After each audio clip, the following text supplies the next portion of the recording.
Hello, my name is Sandra Kelly and I'm a freelance curator and I have worked alongside Seiko Hayes. So I would like to get Seiko to introduce herself and then we will get Aideen Barry to introduce herself as the mentor to the project Individual Masses. So I'm going to hand it over to Seiko.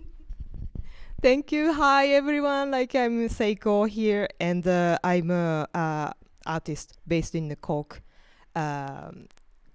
Sample Studio, and introduce my art practice is I have a theme called World in Between that explore the emotions which you can't express with a word, like sadness, happiness, like between these kind of two opposite words. There is my world in between, and I researching these emotions, and my practice is base is from painting since I practicing since my art university in Japan, but now I'm expanding the art area to more potential to my artwork to share my emotions for the other people or society. Yes. Hello, my name is Aideen Barry, and I am. Sorry, can you hear me? Yeah. I am a visual artist, and I am Seko's mentor on this project. I'm currently calling you from Salzburg in Austria at the Kunstverein, where I have a show here, and I'm also artist in residence. But Seiko and I have been working together for a few months now, and we've developed a really strong bond, I think. And I'm really excited to talk to you about that relationship between artist and mentor mentee, to try and demystify it a bit over the course of this in conversation. Thanks. That sounds wonderful. And I think one of the things to highlight today is that this opportunity that became available for Seiko through Sample Studios is through a fund called Studios of Sanctuary, which allows Seiko to have access to studios, professional development, monthly bursaries, but also mentorship from the likes of Aideen Barry. And that fund comes from the Tumor Trust, which is part of a Cork Artists Fund at the Community Foundation of Ireland. So I think that's a really important part to start off with. So Sprouting Hands, just to make sure I understand, Seiko is a series of workshops that were held with a variety of communities throughout Cork City and County. And by the end of all the workshops that you had facilitated, you had over 98 participants. So you had 98 hands given back to you, in a sense. So those works are now found as part of Individual Masses. And I'm just wondering if you could tell us a little bit about Individual Masses and where that work is within Cork. In the Sprouting Hand is for venue in the Lord Mayor Pavilion and the Cork City Hall and the Cork City Library and the Living Commons. And the Individual Masses is in Lord Mayor Pavilion. It's my solo exhibition that's having my paintings and sculpture piece and the Sprouting Hand there. So this Individual Masses, it's explore that my all art practice over the over the medium and several medium what I research these days, and that's explore in Lord Mayor Pavilion. Yeah. That's wonderful. So you have 4 venues in Cork at the minute with works from Individual Masses. So you were saying it's in the Lord Mayor Pavilion, that's the main space. You're in Cork City Council, you're in the Cork City Library, and also in Living Commons. So one of the questions that I would love to ask you as a curator, why 4 venues? Was there a reason that you wanted to have your work in such a variety of spaces in the city? And if so, why? Yeah, for Sprouting Hand, I made this for venue. It's for example, like in the Lord Mayor Pavilion and the Cork City Hall and the Cork City Library is kind of different audience are coming. And for example, Lord Mayor Pavilion now is having an art show every day, and like people come already interesting the art or art piece to see. But Cork City Hall, for example, it's quite different audience are coming every day, and I wanted to reach the art piece for the general audience to get more. I hope like more closer. Art is more closer to their ordinary life, and yeah, that's why like I have several venues to get more general audience. That's wonderful to hear that you've considered the venues to represent the communities that you've worked with, but also the communities that you hope to engage with. So I'm very aware that I've asked you lots of questions already before my list of questions. So I might actually lean into asking Aideen a question around the mentorship, if that sounds okay. And then I'll come back to you, Seiko. So Aideen, I'm just wondering, obviously as an artist and as a mentor, when working with Seiko, was there any instance in individual masses or during the process of creating this project that you found that there was a learning opportunity for going large scale? And what supports do you think are necessary to an artist like Seiko who is thinking about going to 4 venues as opposed to one space for an exhibition? I mean, I always found this a very intriguing project, I have to say, Sandra. Like, I thought Seiko's ambition for democratizing the access to artistic production and dissemination was really kind of refreshing. And it was like a really brave move that she was making, you know, like where she had been kind of working almost historically in isolation within these ideas of talking about how do you communicate when words or language fail you.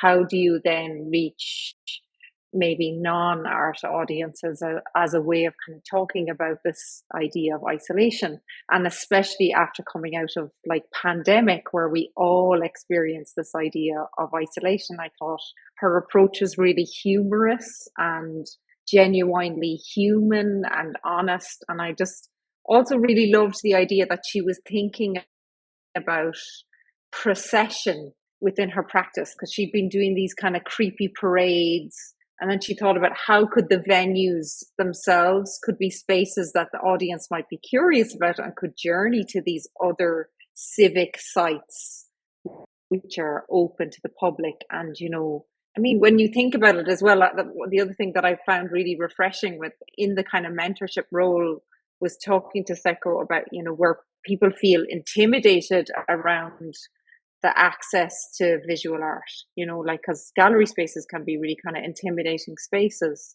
So Seiko had kind of mentioned that, you know, she really liked working with, you know, the Living Commons because it kind of meets public and audiences in a really casual kind of way, or the library, which is like one of the most open spaces we have in the city, and historically it welcomes all classes and the world and its mother, you know, in there. I thought that this was really a lovely idea of access. So really it was about kind of embracing her idea. And I really loved the title of this project as well. Like when you think about it, individual masses kind of says something like Immanuel Kant's idea of mutual exclusivity, which is this kind of philosophical term where we as humans, like Kant said, that we are all desperate to try and communicate what it is like to be human to each other. But actually this language that I'm speaking out of this mouth, it fails us. And sometimes it's actually art is the one that is the universal language that actually unites us. So I always really loved that idea. And when Seiko was talking about using body parts like hands as methods of communication, especially when we were all told, you know, to cover up or not touch each other during the pandemic. It was a very welcoming kind of thing that she was really, really thinking about the somatic voice in a very warm, welcoming, humorous, like we can't deny that as well, really humorous, funny way.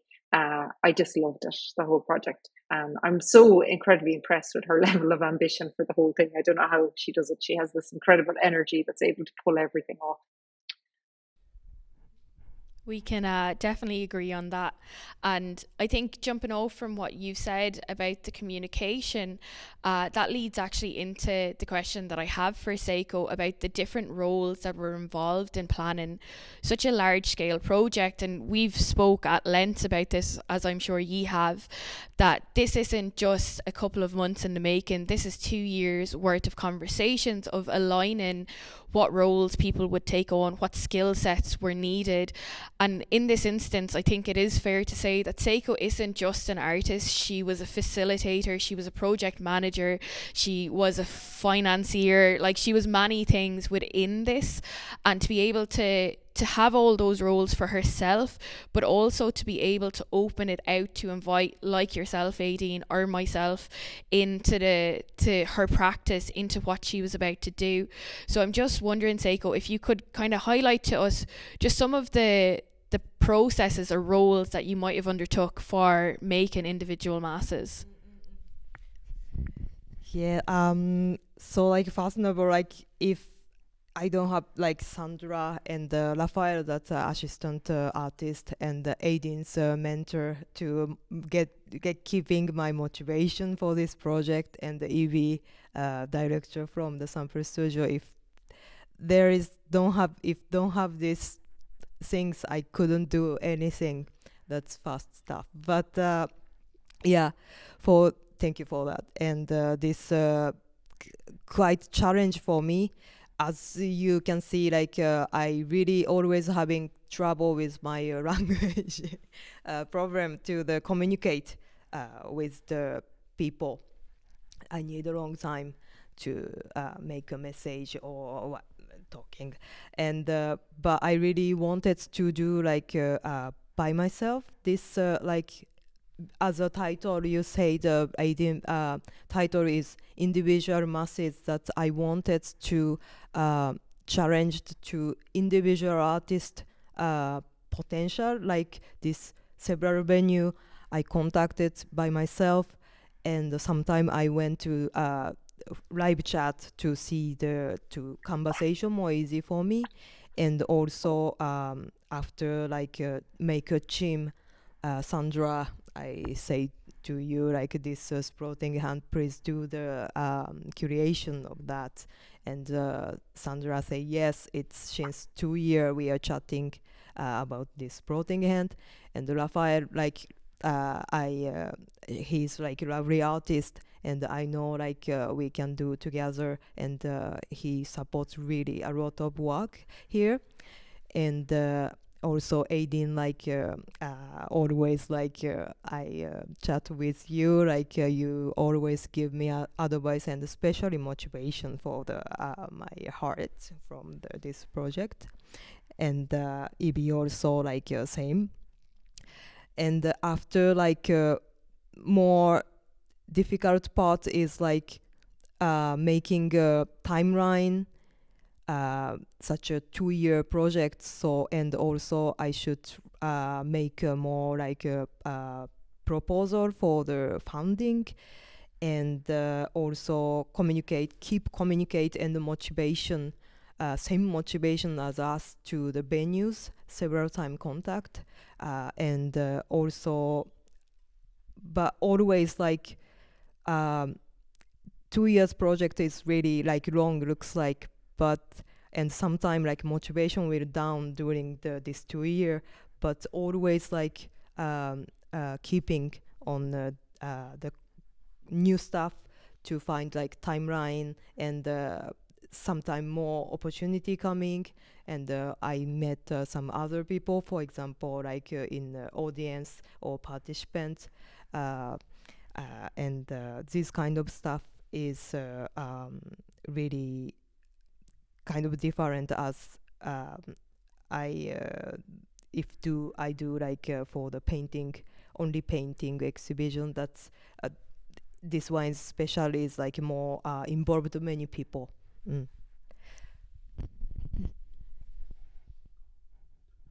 That's brilliant. So I think just as a little recap, you spoke about how you've worked with different audiences to create work that would go into individual masses. You've been supported by sample studios, whether it's through Evie helping make connections for you or with you, with Kevin installing your show, with Raphael helping with the process of making the very many hands, from working with Aideen to mentorship, to Simon to helping with even the tech today. So there's many hands, excuse the pun, involved in this project that allow for this work to spread out over 4 venues.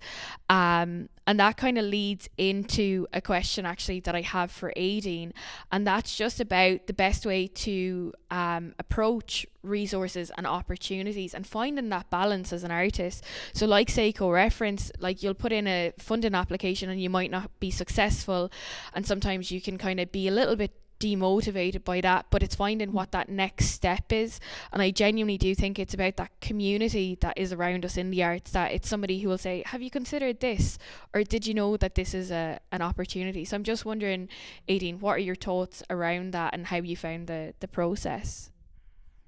Actually, Sandra, that's like it. Really, you just nailed it. It's about community, and a lot of artists, I suppose, maybe possibly a problem with art education to think about, that you're like these solo silos of artistic production, and this kind of mythology of the kind of the great artist is actually incorrect. We're all a part of a larger community, and like when Seiko kind of approached me, I was already aware of her work because I'm on the board of the National Sculpture Factory in Cork, and I wear many hats in my line of work as an artist. Like, I feel I'm a part of a wider infrastructure, and it's all about helping each other because all boats rise together. And I totally agree with you in terms of, like, I mean, I would say 70% of the art applications for funding that I have put in for don't get funded. And it is absolutely cruel and demoralizing when you don't get that kind of funding. But as you said, if you are a part of the infrastructure and you play a part of the infrastructure, like the one thing I've noticed about since I've known Seiko is she goes to every single art opening. I see her at absolutely everything. She goes to every single, it's Seiko, you see it even on Instagram. You go to every single event in Cork and beyond. You support your fellow members of Sample Studios. And I loved that collegiality. When I saw that in action, I thought, this is going to be a very easy job to mentor this artist, because this artist already knows that they are part of a wider fabric or infrastructure that's going to rely on other people, and everybody benefits. When Seiko installed egg, when she was making egg in the floor of the National Sculpture Factory, and it was moved not long after she had installed it, there was an actual grief from both the staff and artists on the floor alike, as well as the designers who were designing our new website at the time, because they were like, where is the purple egg gone? They recognized that she'd committed so much to the infrastructure, like the visible infrastructure of both the building and its community. So I knew when taking on this role it would be easy, because Seiko was so invested. And I think that is the success of any artist, is how you work with others, how you collaborate, or how you jump sideways if you don't get the funding pot. How do you how are you really strategic about sharing your skills with others, and they in turn with you?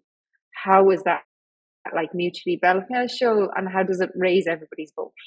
So that's where I felt this was a great thing. And I have to say, like, it didn't exist for me when I was growing up in the world of being an artist. So this is a kind of a whole new area of what, like, the kind of role of the mentor and mentee is kind of now becoming more common. And I would actually encourage any artist out there who finds themselves kind of at a loss, but sees their artistic, I suppose, I don't know, cosmic twin doing well. Maybe they could be the person to reach out and ask to be a mentor, because often it is possible to do something like that, and it's really rewarding. That's the one thing I would say as well. That's brilliant. And I think it also highlights just how energetic and open actually Seiko is as an artist. Like that, we spoke before, obviously, this recording. And one of the things that Seiko had really highlighted to me was that actually it was really important for her to make the connections with with county council, with those other venues outside of the Lord Mayor pavilions. And like that, it's opening up that question with venues that might work for your work, and just having that clear idea, which I think is really incredible. And there's a really beautiful quote actually by Ken Robson, where it says that the job of the gardener isn't to make the plant grow, but to create the environment in which it can. And I think what Seiko has done with individual masses, that's a really good example of that. So not only has she invited a community in that might not be from an arts background into being part of her practice, but on the other side of it, Seiko has trusted in the people who surround her and support her. And I think that's really important as an artist. And it leads into my next question of how did you find, Seiko, working as part of a team with so many different people, with so many different skill sets around you? Because I can imagine as an artist, most artists spend the majority of their time in their studio with their practice alone, so then to hand it over to somebody, to trust in them to help you place it, can be a huge undertaking. I know I'd be nervous. So I'm just wondering, how did you find that? Because this is our first time working together, so there's obviously trust. Yeah, it's like this project actually like already spent like 3 weeks, I think, in this one. And like I'm really, this project is like, as Sandra mentioned, but many people are involved, and including participants will be over 100 people involved in this project. And it was really big challenge for me first. And but with as a team, like Sandra curation is like not only for the curation on the day, that we are chatting like 2 year how we will like make a show, and like more like how be a direction of this show. Also we are chatting. And Raphael is the assistant artist. Like we always have trouble. Like originate doesn't work this one. Okay, let's do this. Another stuff, and expanding form, etc. And like many people involved this the show, this Sprouting Hand especially, and that's really wanted to do that as an individual artist. I'm always making artwork in the studio, and like I'm making my own application for the funding and approach for myself. But this individual masses is as a team and one project. And since long time I needed to developing this project, and sometime having really doesn't work things, but always I back to the Aideen, and there is doesn't work this one, or like and also like she chat me like her experience. That's really important for me. Then I get motivation. That's okay. I will try that, and but these kind of outcome, it's really huge for me. Like not only my art practice that's for by myself, maybe I couldn't get that experience.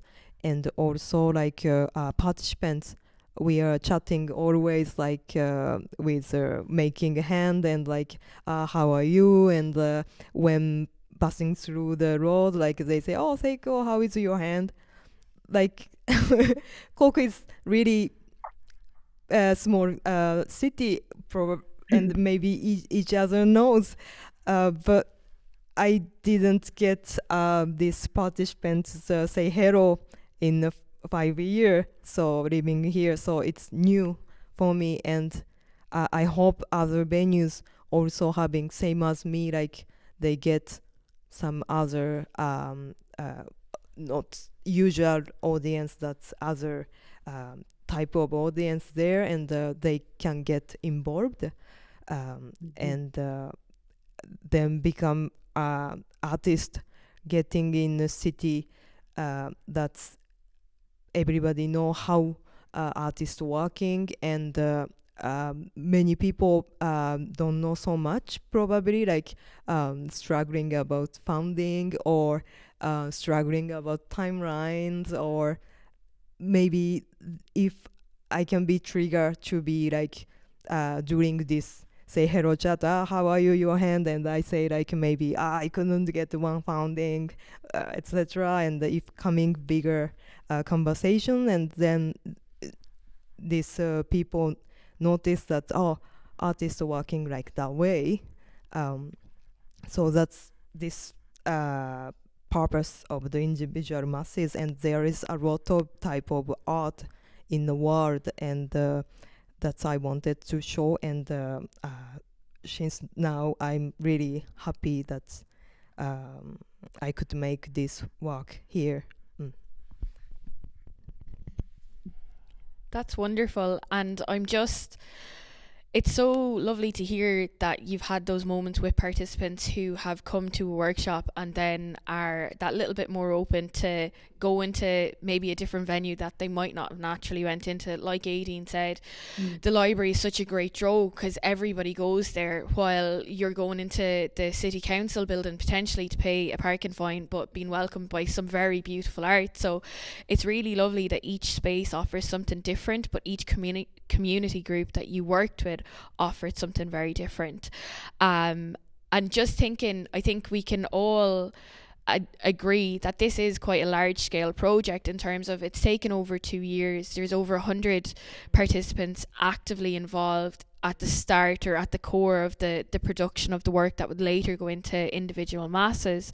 I just wonder, and this is a question to both Aideen and to Seiko, is what advice would you give to an artist considering a project such as individual masses? If you are thinking large scale, what would be your top tip? And maybe I'll go to Aideen first and then to Seiko, if that's okay.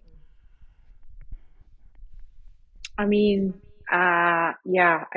there's nearly so much to give in advice in this one short little space of time of an answer, Sandra. No more as yourself, the logistics of project managing something like this, where you have to be artist, director, financer, accountant, social media manager, copy editor. There's a number of roles that you will have to occupy within the space of delivering a project of this scale. So my advice is, if you are in any way unsure about this area, that you do reach out to those existing resources. As you said earlier, they do exist, and you can get a lot of advice from your existing infrastructure, especially in a great city like Cork. But I'm biased anyway because I'm from Cork.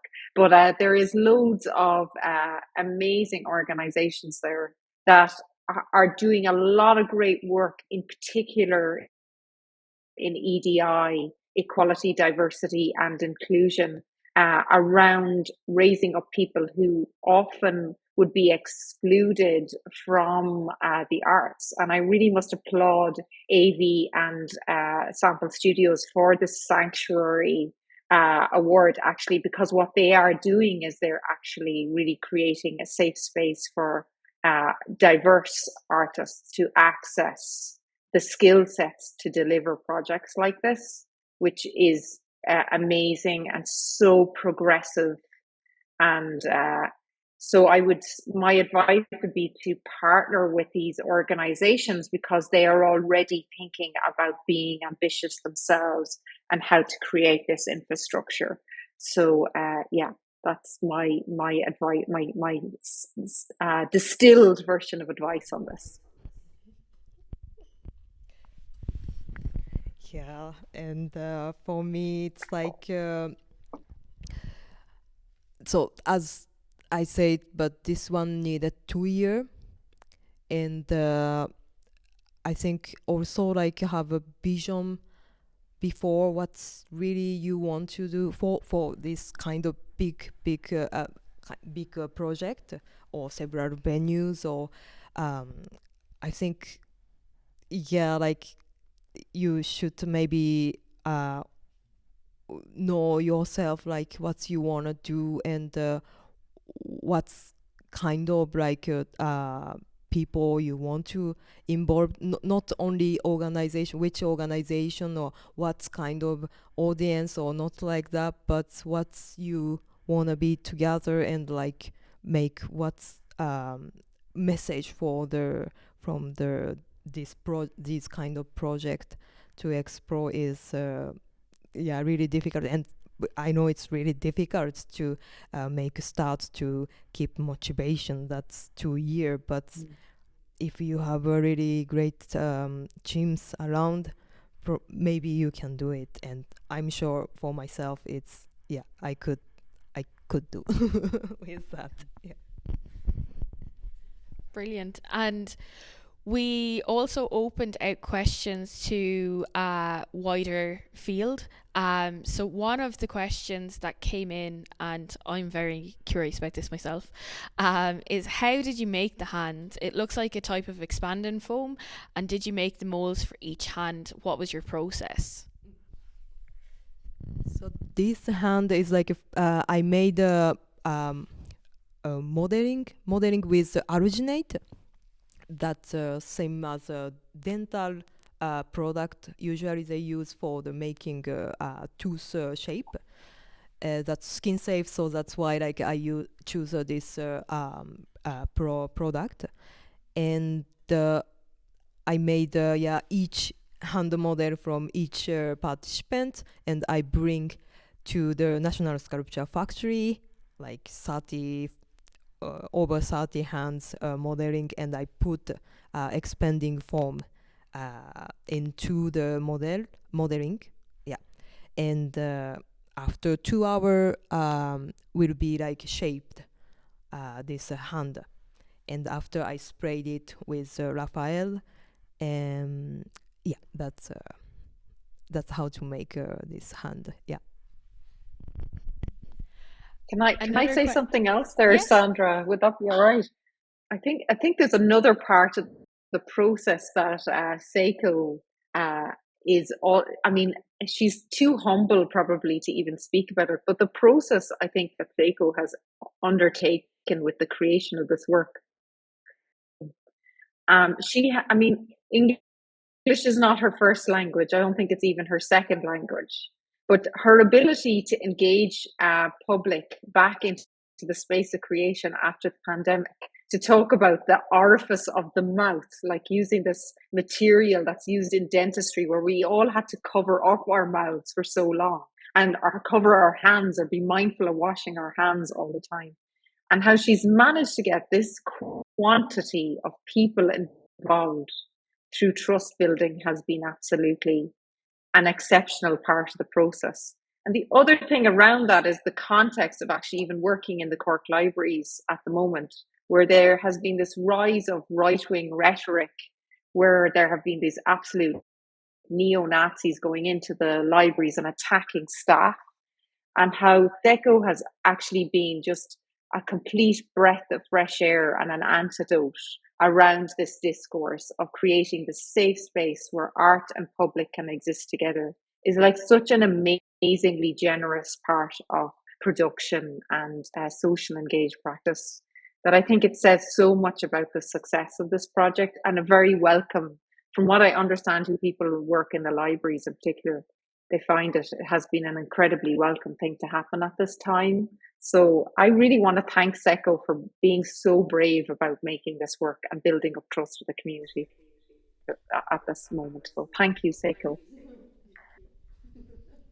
And I think that's such a lovely thing to hear, actually, because like that, you're removing barriers, whether it's through language, through engagement, you're creating space for everybody to sit at the same table. And I think that's so important, especially when we live in such a very culturally diverse world.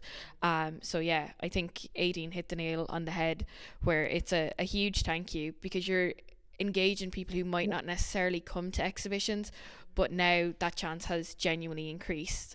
So that's really wonderful to see. And that kind of leads actually into the next question that was given by an audience member.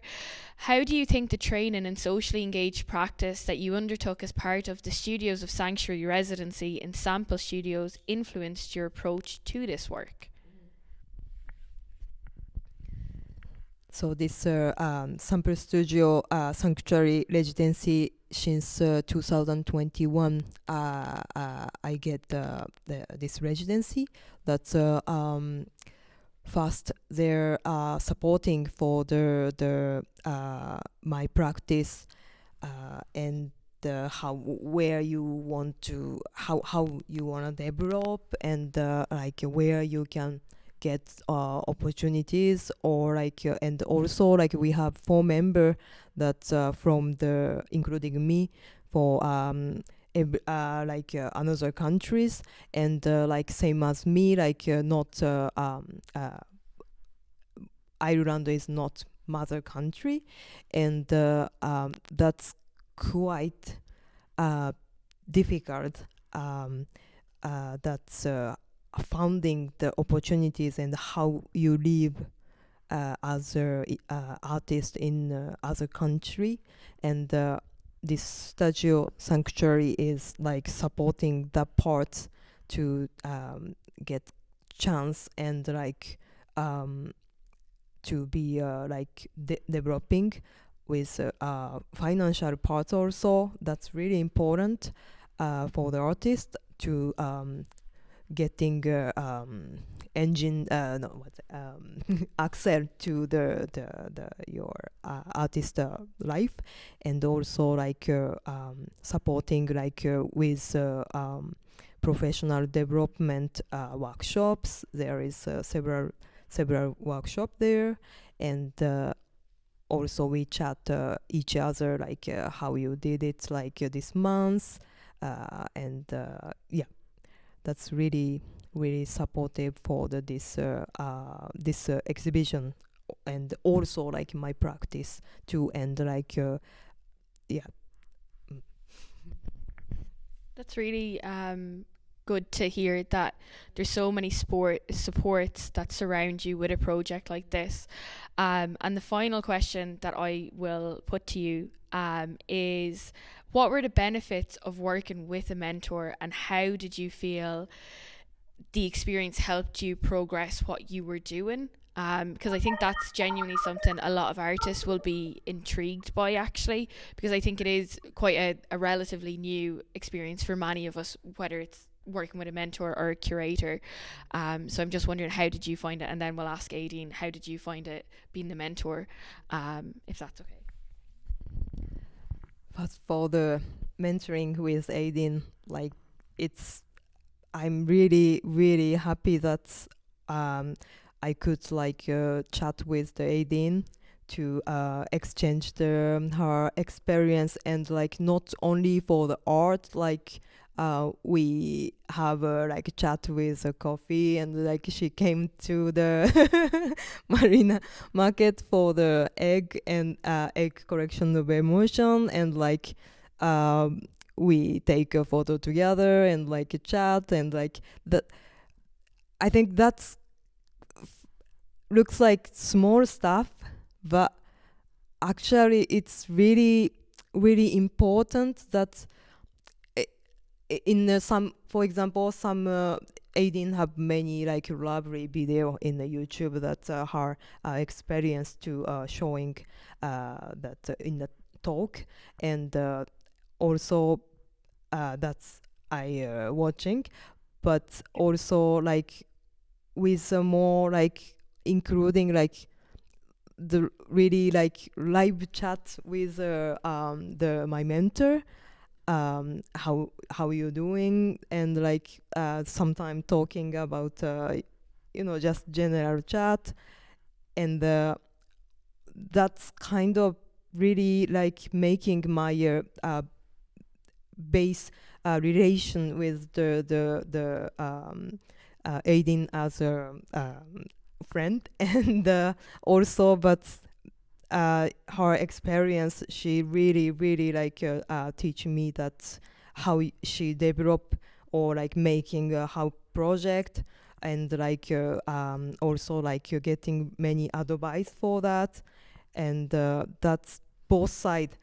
I don't know other, because for me the individual mentorship between this is the first time, and so I don't know other mentorship how it will be, but I'm really always really love to chat with her, and also I get a huge motivation all the time after chatting with her. So that's totally really great for me as an artist and as a Seiko Hayase, and also curation. First time I work with Sandra, curator.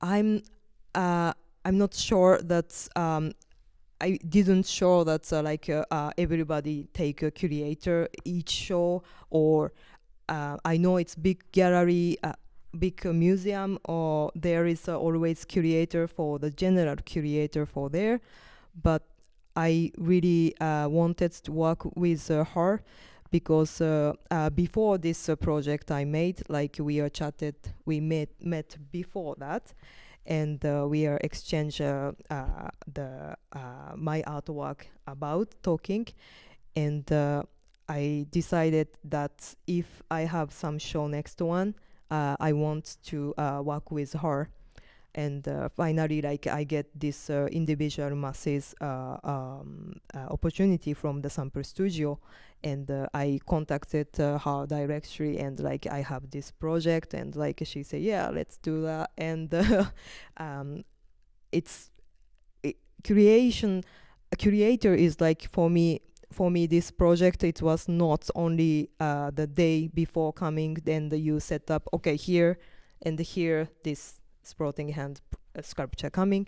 Not only that, like we are chatting that how develop this complex project, like such a full venue, and like workshops are different place, um, and how approach for the participants for this process, because that's really important for the this individual masses, that's showing how artists working. So I'm say several times, but if only me, it's like really um, couldn't work this project. So it's highly recommend that work with a curator and like mentoring. It's really helping that for the motivation yourself. And Aideen, I'm just wondering how you found being a mentor on a project like Individual Masses. I mean, I think Seiko has kind of nailed a number of things that I was going to kind of say there. I mean, the role of a mentor is kind of a strange one, because you end up spending a lot of your time thinking about all the mistakes you made along the way. And like you think about, oh yeah, I took on way too much in that project, and how the hell did I get from A to B a lot of the time, and then I'll only tell Seco about how I got from A to B, and I won't tell her about the meltdowns that I had along the way, or the arguments that I had with people along the way. Or even when I started working with curators, and I had that moment, Seco, where I realized actually the role of the curator is such an essential one, about demystifying how a project is mediated into the wider world or its context, and exactly even this, Sandra, like the fact that this conversation has happened within your program is exactly an individual mass. You know, we are totally demystifying the kind of quandary that a number of artists or curators are having as individuals and how they navigate the complexities of the industry and our relationship with each other, you know. So I kind of really feel that the mentorship nearly goes both ways, because you are really taking stock of, you know, what went wrong in the past and how do you make sure that that doesn't upset the apple cart for you going forward, and that you have your project management plan in place, I suppose. So it has been an absolute joy. Seiko is not the only person that I'm mentoring, and I'm mentoring a couple of different artists, both in Ireland and abroad, and each one kind of challenges me in a different kind of way with a different kind of ask. So like Seiko really wanted to move more into this area of social engaged practice. Like, that is not to say that arts practice is not already socially engaged. It already is. You're putting it on the wall and somebody's engaging with it. But it was particularly interesting to ask that, how do you reach like non-art audiences with this work? And she was already kind of experimenting with that, and I found that actually hugely kind of interesting. So the whole process has been really, really exciting, and I can't wait to see where you go, because she's won so many awards now. She's going to be very busy going forward, which is really exciting. It's really exciting to watch her star rising. And Seiko, would you like to tell us about anything that you have coming up in the next 12 months? Actually, like I will have the solo show in Luaret 2024, and I will go to the All Together Now festival. This I think 1 week ago, with egg emotion of emotion, egg correction of emotion. That's new. Maybe my egg will see new audience again. And also there is a LHQ gallery exhibition in the Cork 2024. If you are, I will put like information for the social media or newsletter, so let's check that. So make sure to follow Seiko on Instagram, and to check out her website for any of the up and coming events that she'd have in 2024 or even late 2023.